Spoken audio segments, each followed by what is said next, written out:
where were you born? How did you come to be here? So I was born and raised in San Angelo, Texas. I am the oldest of 3 daughters, and most of my family is in San Angelo. We all went to Angelo State, ended up at Texas A&M for my master's degree in public health and epidemiology and biostatistics. And then I stayed there and continued and did my medical degree there at Texas A&M and graduated in 2010. And then I ended up in Charlotte, North Carolina for my family medicine residency. And then I went on from there to Memphis, Tennessee, where I did about 13 months fellowship in high risk and surgical obstetrics. And so that's how I got additional training and experience in obstetrics. And then ended up back at Texas A&M actually for almost 2 years. And I was an attending there at their family medicine residency program. But, I had just graduated medical school and residency, and all I ever wanted to do since I was about 10 years old was be a doctor. And when I got to that residency program, it was nice to sort of be involved in the academia of it, but I was not really getting to do the procedures as much because I was giving it to the residents. And so, in the state of Texas, if you want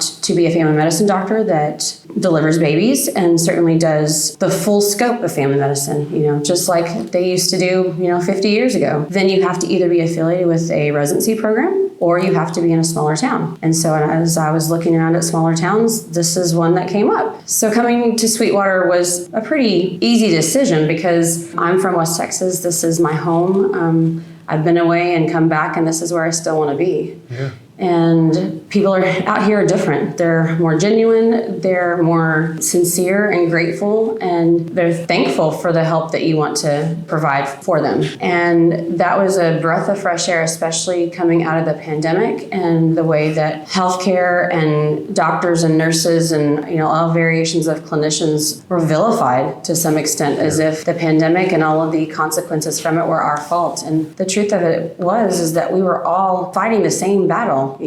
But there didn't seem to be a lot of that sentiment at some point during that time frame. And so when I decided, what my next step was going to be post-pandemic, I had a long conversation with Doug and some of the other doctors that work here who I've known, some of them off and on for the last 10 years. And so I knew that I was going to have teammates, essentially, other physicians that were very like-minded, who worked hard, who loved their families, loved their patients, and, kind of loved each other. They really wanted to help one another, and that's a big important part of the way that I practice medicine. I tell most all of my patients that I'll never recommend something to you that I wouldn't recommend for myself or any of my other family members.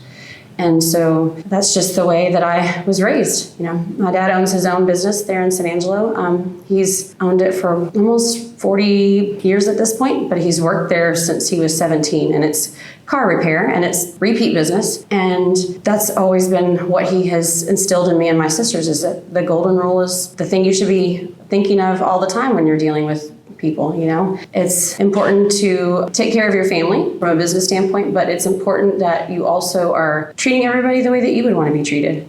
And so that's sort of my philosophy on medicine and I guess life. Yeah, it's funny. I was wondering what your parents did to say that your dad was a hardworking entrepreneur and who raised a strong woman to become a physician. I mean, how proud must he be, right? Yeah. I mean, that's pretty cool. You cannot walk into that shop without him talking about one of his 3 daughters. I bet. And especially if you're somewhere in the medical field or if you're somewhere affiliated with West Texas, then he's going to tell you about me. Yeah. Almost to the point of embarrassing me sometimes. But yeah, my family, we're very close, and that is, you can't really make it in this field without some support, and my family has always supported me. Yeah, that's fantastic. And we were just asking everybody, what's the difference between a rural hospital and a metro hospital?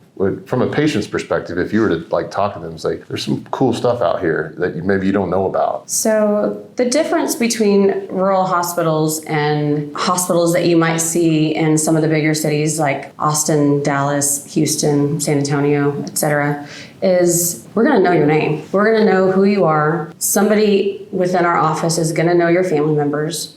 And, you're not just a number to us. And we know we're going to see you when you're coming to the clinic or to the grocery store or at church. And we take pride in that we are taking care of our community members. And we have some of the best facilities around. You don't have to go to the bigger cities to get a quality surgeon. You don't have to go to the bigger cities to get high quality obstetric care. You don't have to go to the big cities to get gynecologic care. And those are just some of the few things. We can take care of you from birth to death, literally, if that's what you want. And we have the resources to get you the medical care that you need. And if there's something that we lack here, then we can easily refer you to any one of the bigger surrounding, communities that has that particular specialty that you might need. And we have conversations with them to make sure that things are going, the way that they need to be going, and to help sort of bridge the gap of communication that can sometimes be such an issue in healthcare, because we have such a fragmented healthcare system where patients don't have access to decent insurance, decent medical care, and they don't necessarily know what to expect or what to do once they come across a medical problem. And we're here to provide that support and education and to help make sure that patients don't get lost in the system. Wow, that's great. Yeah, concierge feeling. I mean, like we were saying earlier, some people might get lost just walking down the hall in some of these big places. Or where do you park? I mean, that's ridiculous. Have to worry about that, right? I'm curious, and this may be a good question for Doug to hear the answer to, but how do you like to be led by hospital executives? What do you want from a leader? In a leader, I want someone who is smart, kind, and listens. And not just, pretending to listen. Someone that is going to have an open, collaborative conversation with you about what your concerns are and what you understand and what assets you bring to the table. And then, in my opinion, the best leaders are the ones that don't pretend to have all the answers and don't pretend to be the person that is the only one who can get things done or get things figured out.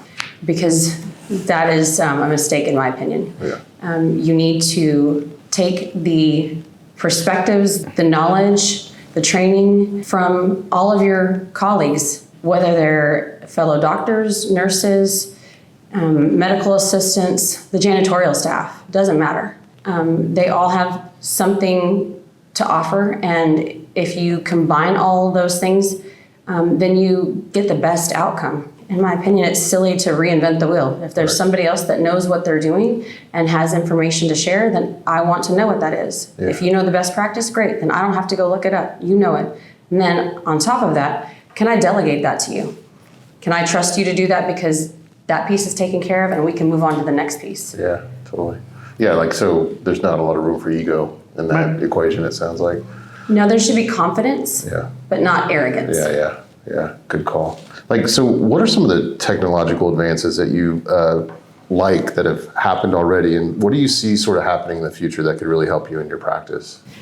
I think technology is a double-edged sword.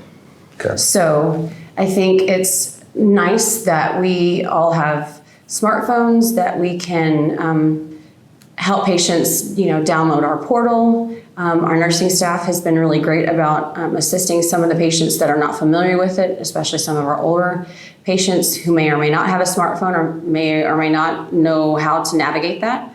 And then they have more access to their healthcare information, more access to messaging the office staff so that they can get things, such as refills and appointments or referrals, things of that nature. And I have seen a lot of advances with ultrasound, for instance. It's a modality that I'm particularly comfortable with and have used quite a bit in my practice. And so not only to be able to just allow you to see your baby when you come in to talk to me for your 15-minute, prenatal appointment, but we can detect if the baby's breech or if you have enough fluid. Then we can also use that same technology to help with different kind of gynecologic issues, ovarian cysts and menstrual bleeding that needs to be addressed. And then there's also a lot of techniques that are coming along to make sure that we can take more appropriate samples of breast tissue whenever we're doing breast biopsies. And then on the fun side of things, the cosmetic world, there's lots of different things that are popular besides just Botox. There's fillers that can go in the lips and in the face, as well as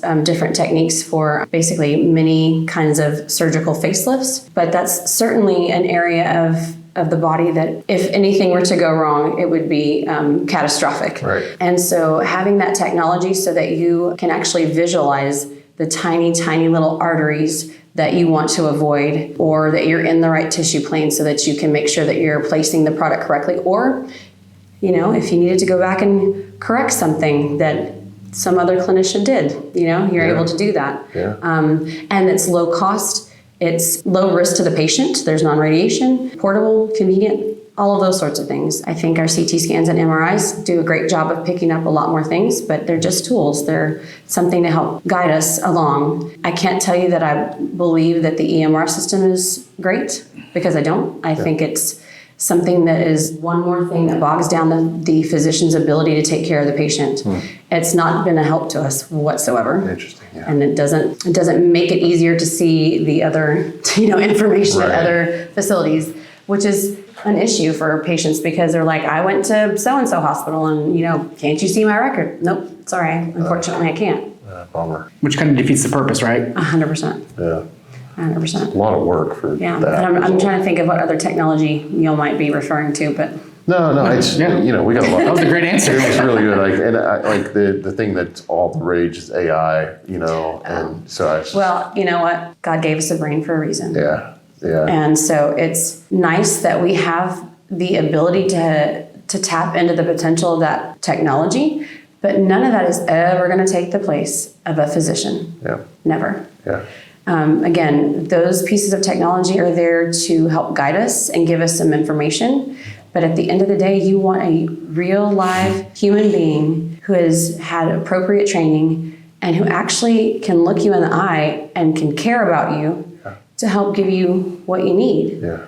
So, Amen to that. I'm not a real big fan of the rabbit hole that AI can potentially create. Yeah. But I think it does have a lot of potential benefits, not just in healthcare, but in other aspects of life. But, it has to be in the right hands. Yeah. I'm curious, to me, you present as a strong, confident person.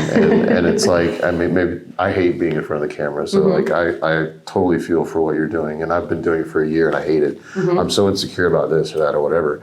But, Bright light in my eye. but the thing is such an important aspect of communication, right? And I've been in West Texas for a long time, and I'm from Oklahoma. I've seen people in this part of the world kind of shy away from candor because they're kind, And so what I get from you is that candor is an important part of your communication style, and I think it's fantastic, by the way, to get somebody that will tell you what you think is right, so I appreciate that. That's my job. Yeah. I went to medical school and I got this training, and I've, gone to fellowship, and I've participated in being on a board of family medicine physicians who is making sure that other physicians in similar communities, have the same training and have it validated so that they can do this work in other communities and get paid by their insurance companies and their CEOs. But also in medicine, we're rarely giving positive news. And that's tricky. But they came to you for a reason, because you had a special skill set that they didn't have. And it's my job to tell you what I know and what I understand and what I don't. And at the end of the day, it's still the patient's choice, but my job is to go in there and tell them why I think this particular treatment or not, no treatment might be the best thing for you, and why. Because they're going to go look it up anyway, and that's fine. But I want to have that conversation. Yeah. Let's talk about the things that are not really relevant or is pushed by a certain group or whatever the case may be. And then what's applicable to you and what's going on with you. To me, that's the only way to do it is just to be kind, but be a straight shooter, know? Yeah, I feel like it's a strength of yours, frankly. I do. It's nice. And, so I'm also curious from your standpoint, like you get to know these people. Does it hurt to tell information like that? Does it hurt you? It always hurts. Yeah. It doesn't matter if I've known you for 5 minutes or all my life. Yeah. If I have to tell you something that has the potential to have a devastating impact on your life, or that your life may be ending or maybe just has ended, and you have to go to those family members and you have to talk with them, there's many a time there's been a tear in my eye. Yeah. But at the same time, it's my job to be there and to be strong for them, but give them information that they need. And so I'm not afraid to hug my patients. I'm not afraid to pray with my patients if they'll allow me to, because I think that can be just as important and just as healing as any pill I could give you. Yeah.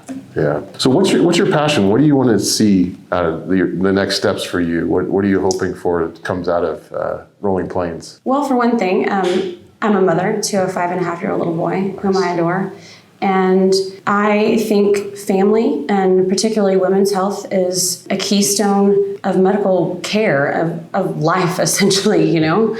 And I've had my own experience with that on both sides of things, delivering babies and giving care to women, as well as having my own child. And my son was born in West Texas, in Snyder, right? And so not far from here. And they do similar work to what we do. But knowing that you can have your child delivered in a smaller town, and you can have a C-section if needed, just as I did, and know that your wife, your mother, your sister, daughter is going to be well taken care of, and the child. And then besides obstetrics, I mean, I am just very interested in women's health altogether.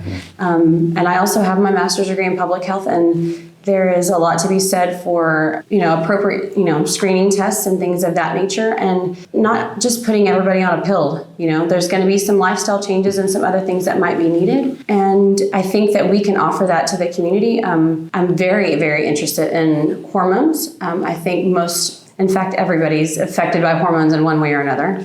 Not everybody is a candidate for hormone replacement therapy, but there's a lot of aspects to that can just, in general, help the patient. Whether it's just thinking more clearly, having more energy, or being able to participate in life. That's super important. For sure. And then, the fun parts. Botox and lip fillers and facelifts are all nice. And how great that, the surgeon that that helped deliver your baby is also the one that can help you with some of the fun stuff, you know? And you don't have to go, to Lubbock or Dallas or Abilene to get that care. You can get it right here at home. That's awesome.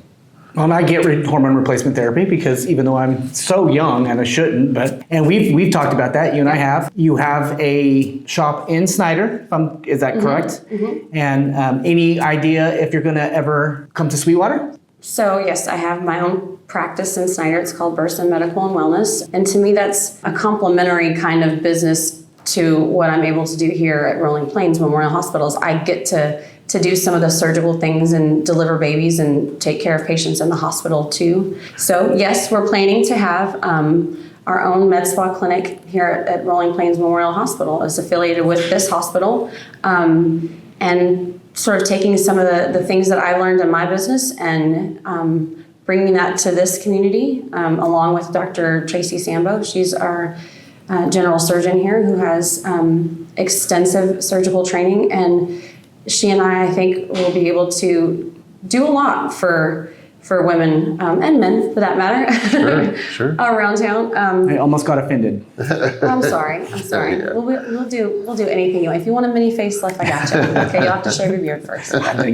But it's nice that you have a really nice facility that you can take care of your patients at, and I have just a disdain for insurance, right? Yeah, okay. And so managed care, it shouldn't be called managed healthcare because it's not. It is not designed to help the patient. And so one of the reasons that I got into my own business, and it runs in our family, but I didn't want to have to deal with insurance. I wanted to be able to deliver care to the patients the way that I saw fit, the way that they wanted, at a reasonable price to some extent. Some of the cosmetic things are a bit more expensive, and the patients understand that when they come in. Of course. But that's an elective thing. Mm-hmm. They can save up their dollars and come to see me at a different time. But there was that, and the fact that I'm an independent spirit to some extent, right? And so it's nice to be able to be my own boss and to do things the way that I want to. And I also, I'm a mother, and I have my family that's in San Angelo, and I want to be able to take care of patients when I want to, and be able to be with my son and my family when I want to. Yeah. And I've paid my dues. Yeah. I've worked 100+ hours for years on end, and that training has served me well. But I'm at a point in my life where I've got enough knowledge that I feel like there's a better mousetrap, and I'm trying to find that better mousetrap. Yeah. Maybe build it myself. Yeah, nice. Yeah, I respect that. I just became one myself, and it's like, it's interesting because you feel like you have control again, like I do anyway. I get to play by somebody else's rules, and I got to make up my own rules, and I can spend time if I want to, you know? So anyway, I get what you're saying. But it takes, you know, a bit of a leap of faith. It does. Like in yourself and what you're doing. Yeah. You know? So there's days that you feel like you got it under control, and there's other days you're kind of tearing your hair out, but Yeah. that's kind of life anyway. That's exactly right. So.